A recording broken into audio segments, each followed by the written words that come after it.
So let me ask you a question. How does a team that looks like a surefire, lock-it-in Super Bowl contender, a team that is just humming along, looking like the best in the league, how do they suddenly just fall off a cliff?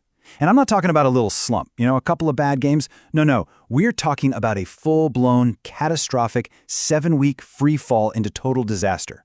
Well, that right there, that is the huge burning question hanging over the 2025 Indianapolis Colts. I mean, this season was the definition of a paradox. You had the highest of highs, we're talking national media penciling them into the AFC Championship game, and then, just like that, the absolute lowest of lows, ending in a complete and total collapse. And now, it's left the front office trying to solve this bizarre puzzle as they figure out a blueprint for 2026. All right, so here's how we're going to break this whole thing down. First, we've got to look at the crazy Jekyll and Hyde nature of their season. Then, we'll get into the absolute chaos that was the quarterback room. Seriously, it's a wild story of a comeback, a retirement, and a rookie. After that, we're going to flip over to the defense, pinpoint the one massive failure, and look at the one all-pro player who could fix it all. And finally, we'll wrap it up by looking at the huge, franchise-altering choice facing the team's GM. So, to really get what the Colts need to do this offseason, you have to understand that we are literally talking about two totally different football teams that just happen to wear the same uniforms in 2025. I'm not exaggerating here. It wasn't a season with some ups and downs. It was a tale of two completely separate seasons jammed into one. One was a legit powerhouse, the other, an absolute train wreck. I mean, just look at this. This slide lays it out perfectly. It's a statistical nosedive. For the first 10 games, that's more than half the season, the Colts were the toast of the NFL. They were sitting pretty at 8-2, tied for the best record in the entire league. The offense was electric, the defense was opportunistic, they looked practically unbeatable. And then, poof, the bottom just completely fell out. They didn't just limp to the finish line, they crashed and burned, losing every single one of their last 7 games. An 0-7 skid to go from a potential #1 seed all the way to sitting at home for the playoffs. You just don't see a collapse of that magnitude. It's almost unheard of. A complete and total meltdown like that. I mean, that doesn't just happen by accident, right? It's not just a string of bad luck. When you really dig in, the front office is staring at two, let's call them catastrophic points of failure that directly caused this implosion. And to understand the first one, well, we have to start at the most important position in all of sports, which for the Colts last year was also the most volatile. So yeah, let's talk about the quarterback room, which was less of a room and more of a revolving door. Honestly, the 2025 season for the Colts at QB was an absolute roller coaster. It had everything: a stunning, out-of-nowhere career comeback, one of the most unbelievable returns in recent memory, and a really exciting peek at what the future could be. 3 different guys, 3 totally different, wild stories. And it all began with this guy, Daniel Jones. Now remember, after a really shaky time with the Giants, he comes to Indy on a pretty cheap 1-year prove-it deal.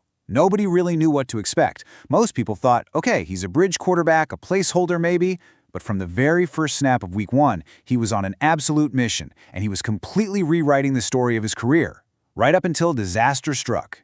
And if you want to know just how good he was, look at this.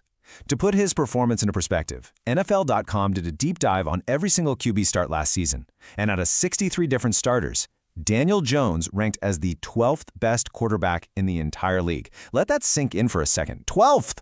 He was ranked 1 spot behind the guy who won MVP Lamar Jackson, and, get this, 1 spot ahead of Patrick Mahomes. No, you're reading that right. That's the level he was playing at for 10 weeks. This wasn't just good. This was borderline elite football. So here's the key. Jones was a perfect, and I mean perfect, fit for head coach Shane Steichen's offensive system. You know, the same system that turned Jalen Hurts into an MVP candidate in Philly. Jones was just thriving. He was playing the smartest, most confident football of his life, putting up career-best numbers all over the place. The Colts were 8-2 because he was in total command of that offense. And then, Week 11, a non-contact play, a torn Achilles. And just like that, his season was over, and in that one single moment, the Colts' very real Super Bowl dreams basically just vanished into thin air. Okay, so with Daniel Jones gone for the year, but the team's playoff hopes still sort of alive, the Colts front office makes a desperation phone call. A call that sent absolute shockwaves through the entire NFL world. They didn't turn to a journeyman backup from the street. They didn't turn to their rookie just yet. Oh no. Instead, they pull a franchise icon, a legend, straight out of retirement. Yep, 44. Philip Rivers, at 44 years old, came back to an NFL huddle after being retired for 5 full years. 5 years of coaching high school football and being a dad. I mean, this number right here just perfectly sums up the team's mindset. Total desperation mixed with some pretty wild creative problem solving. It was the ultimate Hail Mary of a roster move that absolutely nobody, and I mean nobody, saw coming. And you know what? It was fascinating to watch, just like Nick Shook from NFL.com said. Look, Rivers obviously wasn't the same gunslinger he was back in his prime with the Chargers. The arm was, well, it was the arm of a 44-year-old. But what he proved is that you can still play this game from the neck up. He used that legendary Hall of Fame football brain to just pick defenses apart before the snap, getting the offense into the right plays, calling out blitzes. And for 3 games, he kept them in it, proving that even at 44, his mind was still an elite weapon. So after the Philip Rivers experiment finally ran its course and the team was officially mathematically knocked out of the playoffs, the season finale against the Texans became really interesting. On paper, the game was meaningless, right? But it suddenly became incredibly meaningful. It turned into a huge live-fire audition, giving everyone a crucial look at the future with their 6th-round rookie, Riley Leonard. Okay, now when you see this ranking, 47th, your first thought might be, oof, that's not great. But it is so important that you do not let this number fool you. His entire body of work for the season was this one single game, which of course is going to land him way down on a season-long list. What this rookie showed on the field in that one start was so much more impressive than this number could ever tell you. This was a classic case of the eye test telling the real story. I mean, he wasn't just playing some slouch team. He was thrown right into the fire against a top-tier, absolutely vicious Texans defense. And you know what? He was great. He looked composed, he made smart throws, he used his legs to make plays, he was responsible for 3 touchdowns. This wasn't just some feel-good performance. For a guy picked in the 6th round, this was the kind of game that probably locked him in as the team's number 2 quarterback heading into 2026, and that gives the whole organization some really valuable confidence in their depth.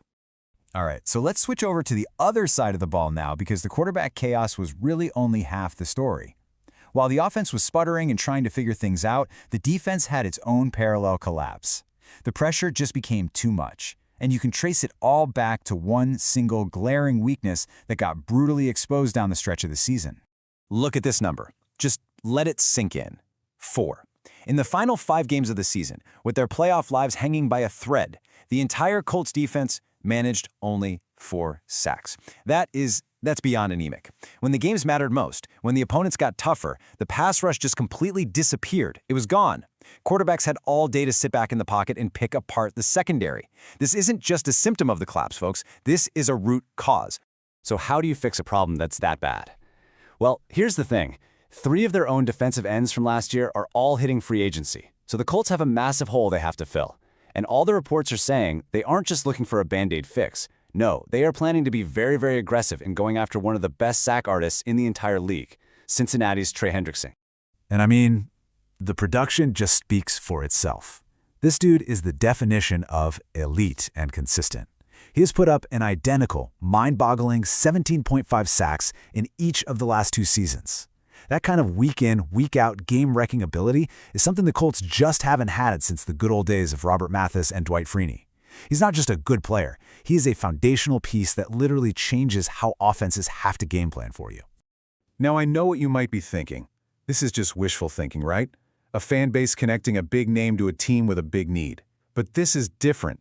There are real, concrete, deep-rooted connections behind the scenes that make Indianapolis the most logical and, frankly, the most likely landing spot for Hendrickson if he leaves Cincinnati. All the dots are there, and they connect right back to the Colts coaching staff. Okay, so here's the deal, and this is the crucial point. The guys in charge of the Colts defense are the exact same guys who turned Trey Hendrickson into an All-Pro in the first place. Their defensive coordinator, Lou Anarumo, he's the one who brought him to Cincinnati and designed the defense he blew up in. And the Colts just hired a new D-line coach, Marion Hobby, who was Hendrickson's position coach in Cincy. These guys know exactly how to use him because they've already done it, and they oversaw 57 of his career sacks. There's no learning curve. He could walk in on day 1 and be the exact same monster. And look, you don't have to just take my word for it. The insiders around the league are all over this connection. As Cameron Wolfe from NFL Network reported, these coaching ties are the exact reason you have to keep an eye on the Colts. When you have a team that wants to be aggressive and they have that kind of built-in familiarity with a star player's coaches, it just makes them the obvious frontrunner. This isn't just speculation. This is connecting the dots. Of course, a perfect solution like this is not going to come cheap. Not even close. If you want to get a game-changing pass rusher in his prime, you're going to have to back up the Brinks truck. It's going to take a massive, franchise-altering contract. The bidding is probably going to start at $35 million a year. That's not just a big check. That's the kind of contract that affects your entire salary cap for the next 4 or 5 years. And that enormous price tag leaves the Colts front office, and GM Chris Ballard specifically, at a huge crossroads. Their entire 2026 season, and maybe the next few years after that, are going to be defined by the choice they make this offseason. They have to balance their faith in their recovering quarterback against the massive cost of a defensive superstar. And honestly, it's a massive gamble no matter which way they go. So when you put it all together, everything boils down to this one massive, high-stakes question. Can a healthy Daniel Jones get back to being that top 12 quarterback we saw for the first half of 2025? And is spending a fortune on a monster pass rusher like Trey Hendrickson the final piece of the puzzle that turns this team from a collapse into a legitimate Super Bowl contender? The answer is going to define the future of this franchise. So what do you think? What should the Colts do? Go all in on the big money pass rusher, or use that cash to build more pieces around a recovering Daniel Jones? Let me know your blueprint down in the comments below. We read every single one. And hey, if you enjoyed this breakdown, do me a favor and hit that like button. And make sure you subscribe to NFL Nexus for more deep dives all off-season long. Oh, and one last thing. You can help support the channel by checking out our custom NFL-themed coloring books. They're seriously perfect for kids, grandkids, or even for adults just looking to relax. You can find the link down in the description or just scan the QR code you see on the screen right now. Thanks so much for watching.